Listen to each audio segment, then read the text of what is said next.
Stargazers in Asia and parts of Europe and Africa have been bewitched by a rare lunar eclipse. The so-called blood moon, seen here over Turkey and the Middle East, has been rising in spectacular fashion.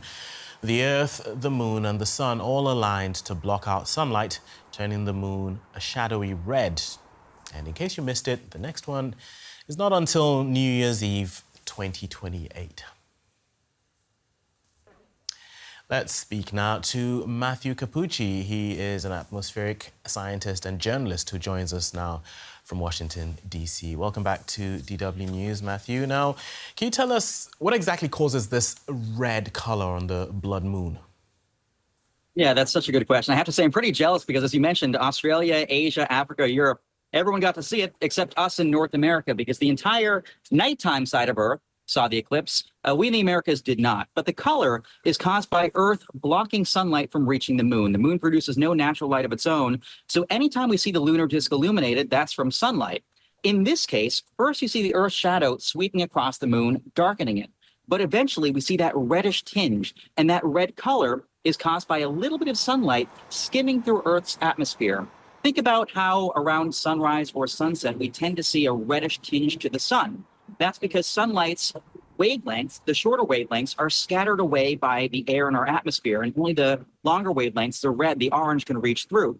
In the case of a lunar eclipse, the only light that is reaching the moon passes through Earth's atmosphere is filtered to be preferably red, rust-colored, a little bit orange-tinged, and that's the color you see.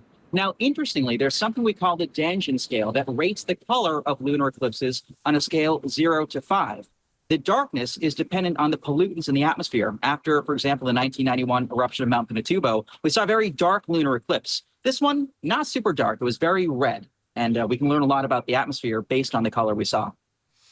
And of course, as you mentioned, you're not able to see it. Why is it that some parts of the world got to see it and, like where you are, you didn't? Well, it's only visible on the nighttime side of Earth. The entire duration of totality was about 82 minutes. So unfortunately, if those 82 minutes fell at a time when the sun was still up, for example, here in the United States in Washington, D.C., we just this time did not get to see it.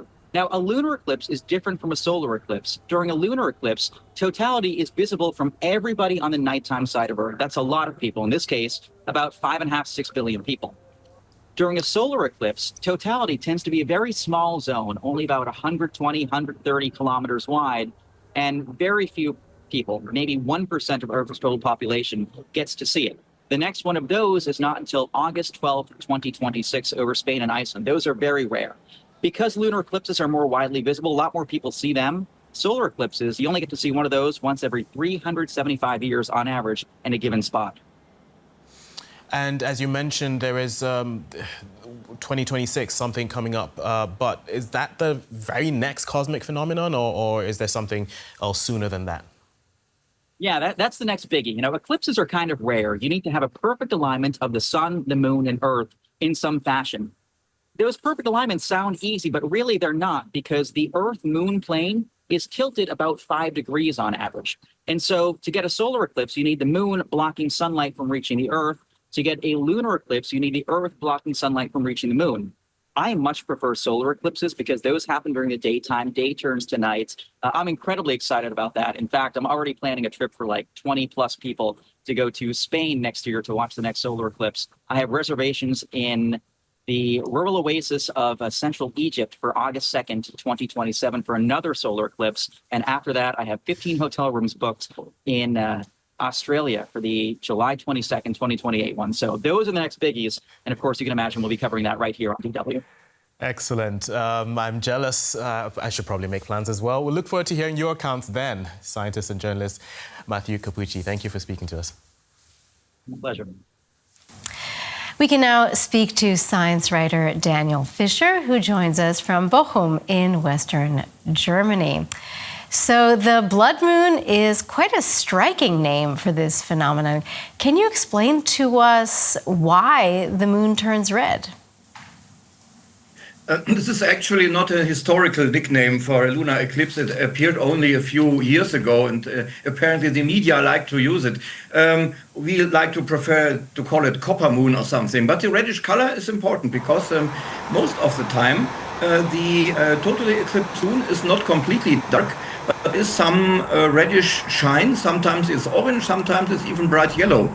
This comes from light that travels through the Earth's atmosphere into the shadow cone by a number of physical effects that are actually still the subject of current research.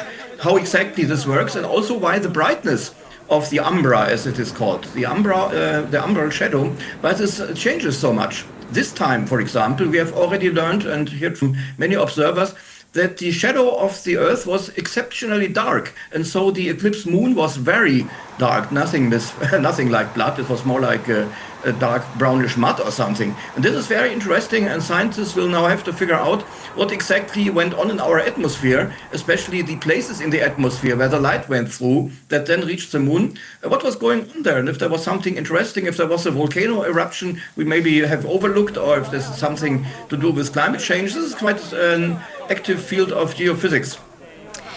It really does seem that human beings are somehow inherently fascinated by natural space events. Why do you think that is?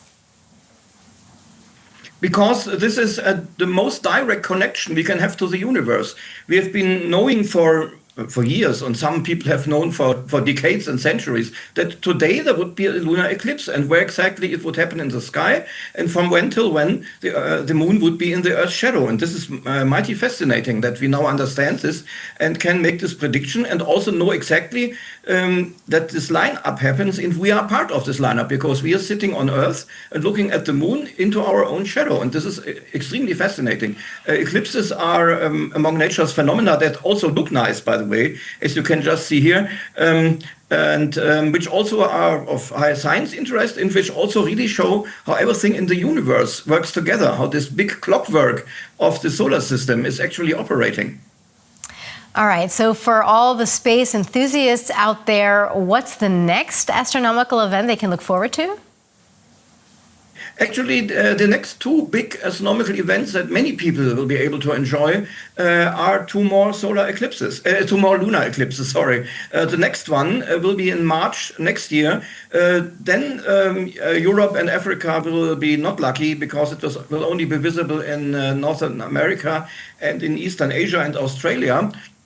But justice is being served in 2028, when on New Year's Eve, there will be another total eclipse of the sun, and this will be visible in whole in Europe, Africa, and Asia again. So after a few years, everybody is lucky and can enjoy this phenomenon. That was science writer Daniel Fischer. Many thanks indeed for all of your insights. You're welcome.